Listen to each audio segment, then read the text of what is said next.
నమస్తే. Welcome to VSB Telugu audio novels or కథలు. కథా శీర్షిక టీ కప్పులో తుఫాను.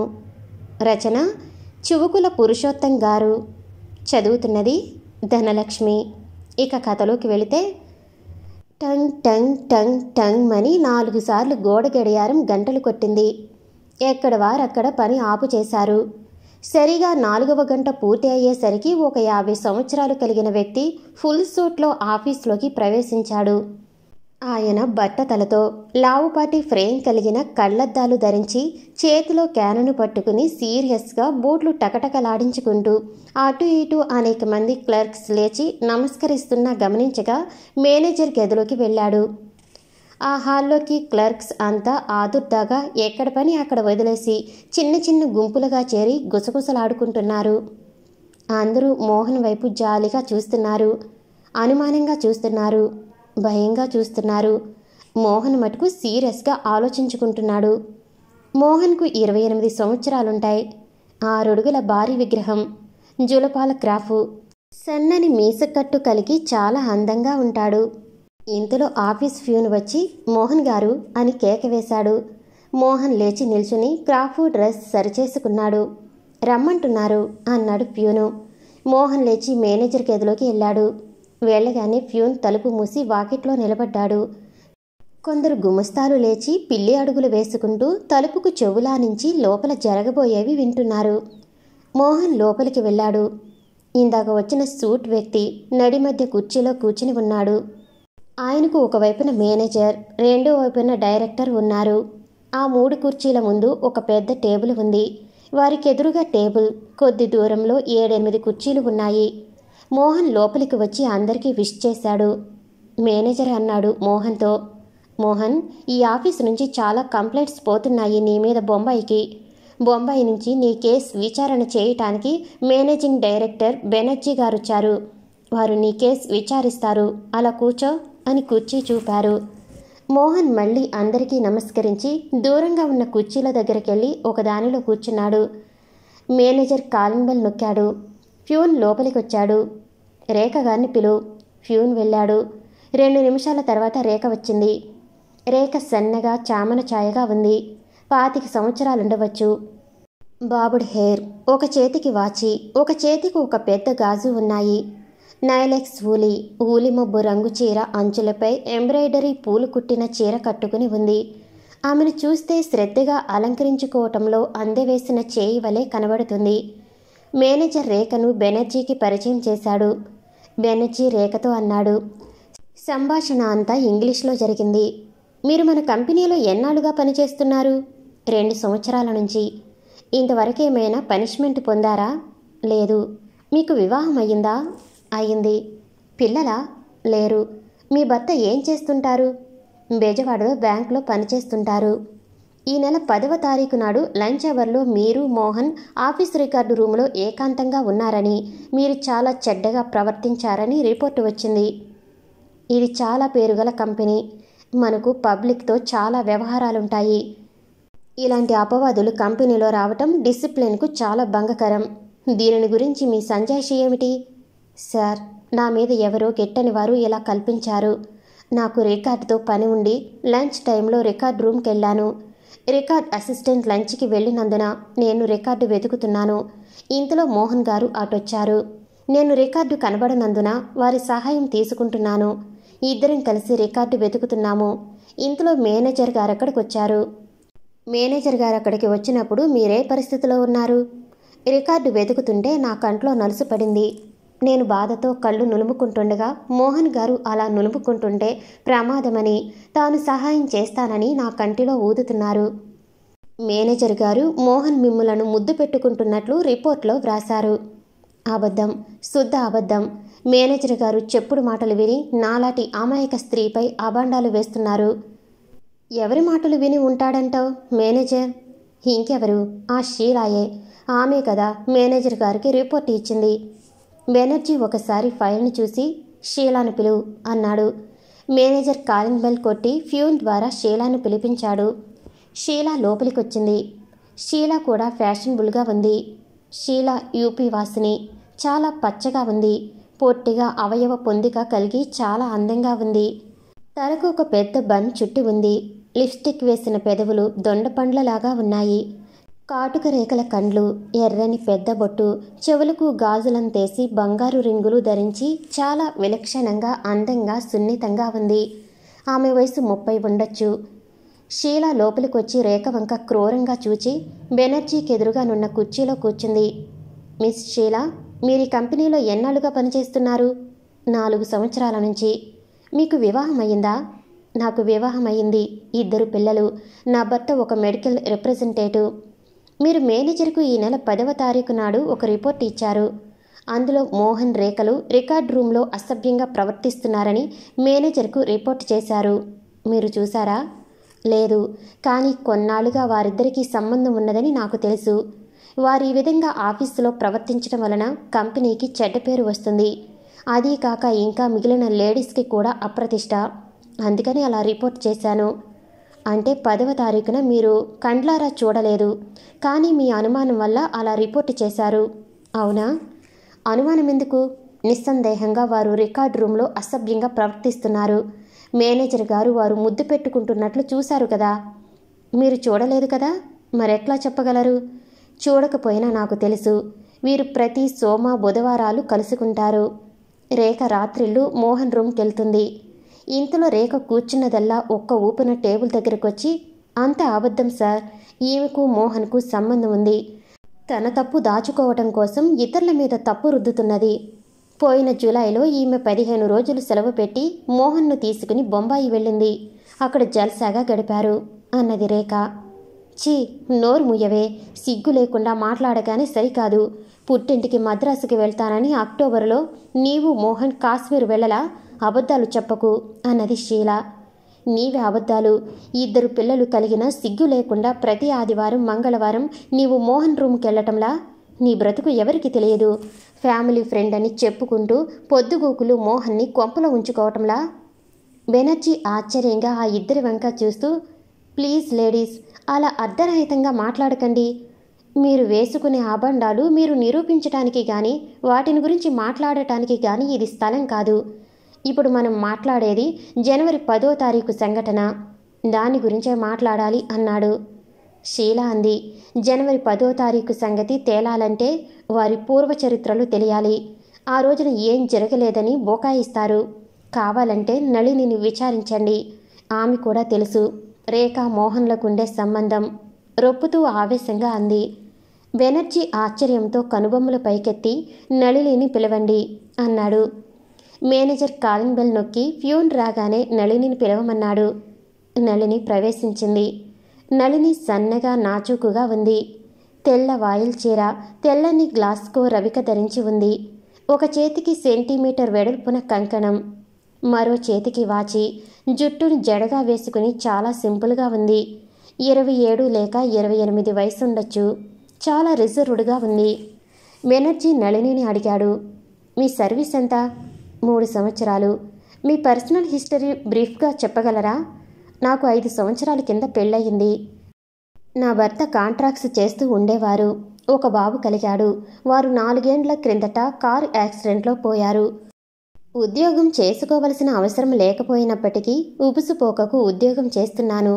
ఒకరి సంగతులు పట్టించుకోక నా ఉద్యోగం నేను చేసుకుని పోతుంటాను. ఈ నెల 10వ తారీఖున జరిగిన సంఘటనను గురించి మీకేం తెలుసు? నాకేమీ తెలియదు. ప్యూన్ మాత్రం షీలా గారితో చెప్పాడు. మోహన్ రేఖలు పగలబడి రికార్డ్ రూమ్లో నవ్వుకుంటున్నారు అని. మధ్యలో రేఖ అందుకుని, అవునులే, ఏం తెలియని నంగనాచివి. రోజు 5 దాటంగానే నీకు ఆఫీస్ పనిలో సందేహాలు రావటం, వాటిని 6 దాకా మోహన్ దగ్గర తీర్చుకోవటం మాత్రం తెలుసు. బెనర్జీ షాక్ తిని తేరుకుని, ప్లీజ్ మిసెస్ రేఖ, మీరు అనవసరంగా మాట్లాడరాదు అంటూ నళిని వంక తిరిగి ఇలా అన్నాడు. రేఖా మోహన్లకు సంబంధం ఉన్నది షీలా అంటున్నది. కానీ షీలా మోహన్లు సంబంధం ఉండి కూడా తనను అన్యాయంగా అసభ్యంగా ఆఫీసులో ప్రవర్తించారనే నేరం తమ మీద మోపారని రేఖవాదం. షీలా నిన్ను సాక్ష్యంగా చేసుకున్నది. నీ సంజాయిషి ఏమిటి? షీలా రేఖాలిద్దరూ పెళ్లి అయిన వారే ఉండి కూడా వారి భర్తలను మోసం చేస్తూ మోహన్తో సరాగాలాడుతున్నారు. అది ఆఫీసులో అందరికీ తెలుసు. కావాలంటే ఇంకా లేడీ క్లర్క్స్ను కూడా విచారించండి. మోహన్ గారు ఏడాది కింద ఈ ఆఫీసులో చేరినది లగాయితూ వీళ్ళ పోటీలకు పాలిటిక్స్కు అంతం లేకుండా ఉంది. బెనర్జీ రెండు చేతులతో తలను పట్టుకుని నళిని వంక చూస్తూ ఏదో అనబోయినాడు. ఇంతలో షీల ఇంతెంత కళ్ళు చేసుకుని, ఏ నళిని, సిగ్గు లేకుండా ఎంతెంత అబాండాలేస్తున్నావు? పిల్లి కళ్ళు మూసుకుని పాలు తాగుతుంటే ఎవరికీ తెలియదనుకున్నావు? ఆఫీస్ టైం అయిపోయినా అందరూ వెళ్ళినా ఏదో ఫైల్ తీసుకుని మహా ఆఫీస్ పని మీద శ్రద్ధ ఉన్నట్లు మోహన్ దగ్గర చెప్పించుకుంటున్నట్లు నటిస్తూ గంటలు గంటలు ఆఫీస్లో అందరూ పోయినా మోహన్తో పాటు కులకటం ఎవరికి తెలియదనుకున్నావు? ఛీ, నోర్మి. భర్త పోయిన దగ్గర నుంచి ఎంత పవిత్రంగా ఉన్నానో మా ఇంట్లో ఎవరినైనా అడుగు, తెలుస్తుంది అన్నది నళిని కండ్ల నీరు తిరుగగా. రేఖ కల్పించుకుని, అవునులే, ఇంట్లో ఎవరికి తెలుస్తుంది? గురు, శుక్ర, శనివారాల్లో దేవాలయానికే పోతుంటావని ఇంట్లో అనుకుంటుంటారు. ఆ రోజుల్లో నువ్వు మోహన్ రూమ్కి వెళ్ళటం లేదు. అది చాలక ఆఫీసులో సాయంత్రాలు మోహన్ దగ్గర ఆఫీస్ వర్క్ హెల్ప్ అంటూ ఉండిపోవటంలా? చూడండి సార్, ఈ ఇద్దరు ఇలా నాపై అబండాలు వేస్తున్నారు అన్నది నళిని. బెనర్జీ పిచ్చిముఖం వేసుకుని ఆ ముగ్గురు వంక చూస్తున్నాడు. తర్వాత డైరెక్టర్, మేనేజర్ల వంక చూశాడు. వాళ్ళు ఆశ్చర్యంగా బెనర్జీ వంక చూచారు. రేఖ అందుకుంది. సార్, ఈ నళిని అడగండి. తన సర్వీసు మోహన్ సర్వీసు కంటే ఎక్కువ కదా. ఏడాది కింద చేరిన మోహన్ దగ్గర ఈమె నేర్చుకునేదేముంది? కావాలంటే చూడండి, పోయిన నెలలో 20 రోజులు సెలవు పెట్టి మోహన్తో మద్రాసులో షికార్లు కొట్టు వచ్చింది. బెనర్జీ ఆశ్చర్యంలో నుంచి తేరుకోలేక అందరినీ బ్రతిమలాడుతూ, లేడీస్ ప్లీజ్, అనవసర విషయాలు తీసుకొస్తున్నారు. ఈ నెల 10వ తారీఖు సంగతిని గురించి మాత్రం అడుగుతున్నాను అంటూ నిస్సహాయంగా ఒకరినొకరు తినేసేలాగా చూసుకుంటున్న రేఖ, షీల, నళిని వంక చూశాడు Banerjee. Sir, may I help you అన్నాడు మోహన్. సటన్లీ ఆశగా ఆహ్వానించాడు బెనర్జీ మోహన్ను. మోహన్ దూరంగా ఉన్న కుర్చీలో నుంచి లేచి బెనర్జీ గారి ఎదురుగా ఉన్న కుర్చీలో కూర్చున్నాడు. సార్, మా ఆఫీసులో లేడీ క్లర్క్స్ కొద్ది రోజులుగా చాలా అనేకమత్యంగా ఉంటున్నారు. వారందరూ నిజానికి చాలా మంచివారు, ఉన్నత కుటుంబీకులు. వీరు పరస్పరం తమను గురించి అన్యాయంగా మాట్లాడుకున్నారు. ఉక్రోషం కొద్దీ ఒకరి మీద ఒకరు దుమ్మెత్తుకుని పోసుకుంటున్నారు. ఇంతవరకు వారొకరు మరొకరి మీద వేసుకున్న అబండాలన్నీ అబద్ధాలన్నీ వారి మనసులకు తెలుసును. అయినా వారిలా బాధ్యతారహితంగా ఒకరి మీద ఒకరు ఆవేశంతో దుమ్మెత్తు పోసుకుంటున్నారు. ఈ సంగతులు బయటికి తెలిస్తే వారిలో వారికి పరువులు పోవటమే కాక ప్రాణాలు కూడా పోవచ్చు. నేను కూడా పెళ్లి కావలసిన వాడినే. నాకు మర్యాద పోతుంది, ఉద్యోగం పోతుంది.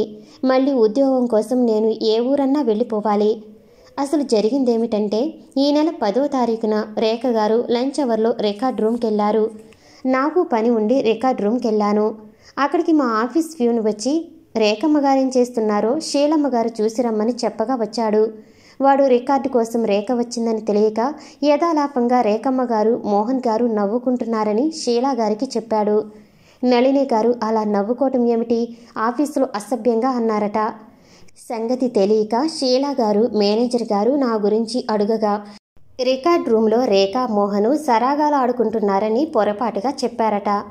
అప్పుడు మేనేజర్ గారు రికార్డ్ రూమ్కి రావటం, నేను రేఖా గారి కంట్లో నలుసును ఊదుతుండటం చూసి వారు దురభిప్రాయపడ్డారు. కావాలంటే ఆ పాయింట్స్ని ఇప్పుడే ప్రూఫ్ చేస్తాను. అలాగే చేయి అన్నాడు బెనర్జీ గారు అనుమానంగా, సంతోషంగా. మోహన్ రేఖ వైపు తిరిగి, రేఖ గారు ఆ రోజు రికార్డ్ రూమ్లోకి వచ్చారు. నేను మీకు రికార్డు వెతకటంలో సాయం చేశాను, అంతే కదూ? అంతే అంతే. ఈ షీల అయ్య నా మీద అబాండం వేసింది అన్నది రేఖ షీలా వైపు ద్వేషంగా చూస్తూ. షీలా వైపు చూసి మోహన్ అన్నాడు, షీలా గారు, మన ఇద్దరం బొంబాయి వెళ్ళడం అబద్ధం కదూ? శుద్ధ అబద్ధం. నేను సెలవు పెట్టి పని మీద బొంబాయి వెళితే రేఖ నన్ను అన్యాయంగా మాట్లాడుతున్నది అన్నది షీల. ఇది అబద్ధమని రేఖకు తెలుసు. కానీ మీరు ఆమెపై అబాండం వేశారు కదా ప్యూన్ అసందర్భపు మాటలు విని. అందువల్ల రేఖ గారు మీపైన అబాండాలు వేశారు అంటూ రేఖ వైపు తిరిగి, అవునా రేఖ గారు, మీ మీద అబాండం వేసినందువల్ల మీరు అలాగ రేఖపై కల్పించారు కదూ? షీలా గారు ప్యూన్ మాటలు అపార్థం చేసుకుని అన్నందువల్ల అలా షీలానన్నారు కదూ? అవును, నాపైన వేసింది అబాండమని షీలా నొప్పుకొమనండి ముందు అన్నది రేఖ. ప్యూన్ అలా చెప్పినందువల్ల నేను అలా అనుకున్నాను అన్నది షీలా. నీవలా నా మీద అబాండం వేశావు గనుక నేనలా నీ మీద చెప్పాను అంది రేఖ. చూశారా అన్నాడు మోహన్ బెనర్జీ వంక తిరిగి. వారిద్దరూ ఒకరి మీద ఒకరు అనవసరంగా నేరం మోపుకున్నారు. అసలు నళిని నాకెక్కించింది.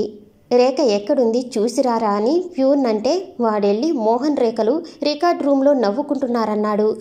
అప్పుడు నళిని ఏంటా నవ్వులు రికార్డ్ రూమ్లో అని మేనేజర్కు చెప్పు అంది. నళిని అంది, నాకేం తెలుసు, ప్యూన్ అలాగంటే అలా ఆఫీసులో ఉండటం తప్పు అని అన్నాను.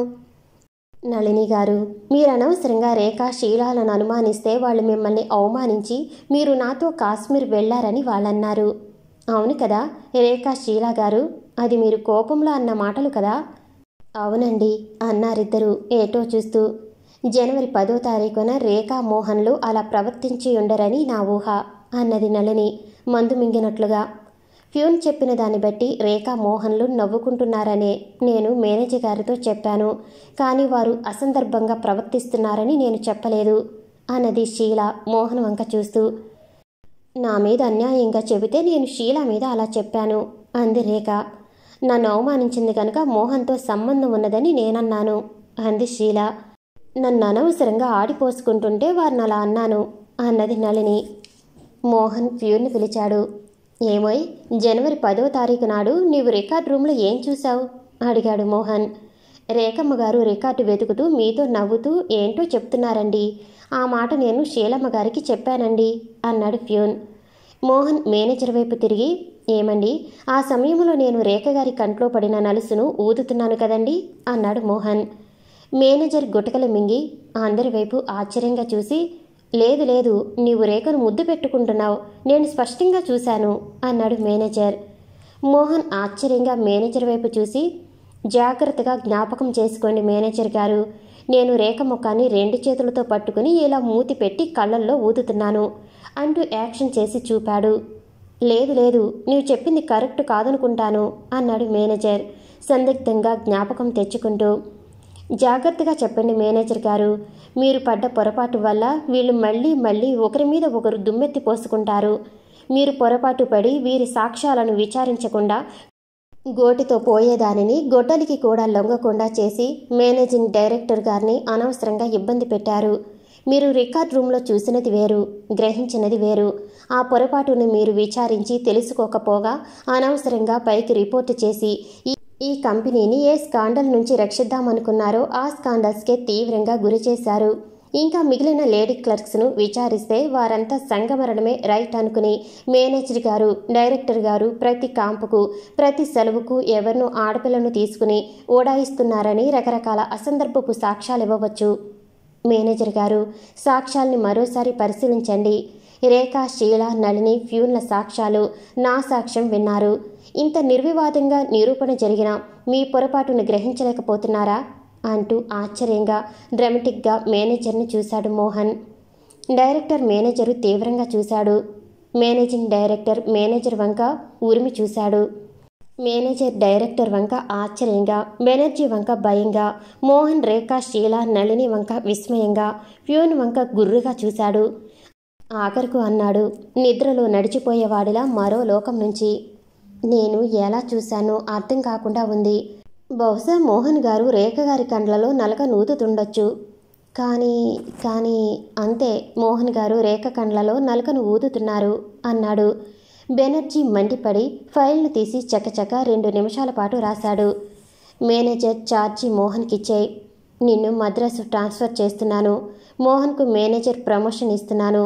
ఇక అందరూ వెళ్ళొచ్చు అన్నాడు బెనర్జీ ఆవేశంగా. అందరూ వెళ్ళిపోతున్నారు. మిస్టర్ మోహన్, మీరుండండి అన్నాడు బెనర్జీ. మోహన్ తిరిగి వచ్చి బెనర్జీ ఎదురుగా కుర్చీలో కూర్చోగా అందరూ వెళ్ళిపోయారు. తలుపులు మూసుకున్నాయి. బెనర్జీ ఎదురుగా ఉన్న మోహన్ వైపు చాలా తీక్షణంగా చూశాడు. Mister Mohan, thank you very much. No mention sir. మీరు కంపెనీ ప్రతిష్టను కాపాడారు. వినయంగా నవ్వాడు మోహన్. మోహన్, మాజీ మేనేజర్ ఓర్టిఫుల్. అది సరే, నీ సర్వీస్ రిజిస్టర్ చూశాను. నీవు జూలైలో 15 రోజులు, అక్టోబర్లో 10 రోజులు, పోయిన నెలలో 20 రోజులు సెలవు తీసుకున్నావు. నీ సెలవు అప్లికేషన్లో ఏవో పర్సనల్ పనులంటూ రాసుకున్నావు. ఏంటా పర్సనల్ పనులు? అవండి, మొదటిసారి మా చెల్లెలి మ్యారేజ్, రెండోసారి మా అవ్వ చచ్చిపోయింది, మూడోసారి నాకు మేనల్లుడు పుట్టాడు. బెనర్జీ సర్వీస్ రిజిస్టర్ పేజీలు తిరిగేస్తూ, ఏడాది కిందట మీ అవ్వ చనిపోయినట్లు సెలవు అప్లికేషన్ పెట్టావు. అవునండి, పోయిన సంవత్సరం చనిపోయింది మా అమ్మమ్మ అమ్మ. ఈ సంవత్సరం పోయింది మా నాయనమ్మ అమ్మ. ఇంకా ఎవరైనా అవ్వలున్నారా? లేరండి, అందరూ పోయినట్లే. నీకు అక్కా చెల్లెళ్ళు ఎంతమంది? ఒక్కతే చెల్లి అండి. అదంటే నాకు చాలా ప్రాణం. ఇప్పుడు ఆమె బెంగుళూరులో ఉంది. ఆమె భర్త ఒక పెద్ద ఇంజనీర్. అమెరికాలో 5 సంవత్సరాలు చదివి ఇండియాకు రాగానే మా చెల్లినిచ్చి చేశాము. మీ చెల్లి మీ బావ కాపురం చేస్తున్నారా? విడాకులు పుచ్చుకున్నారా?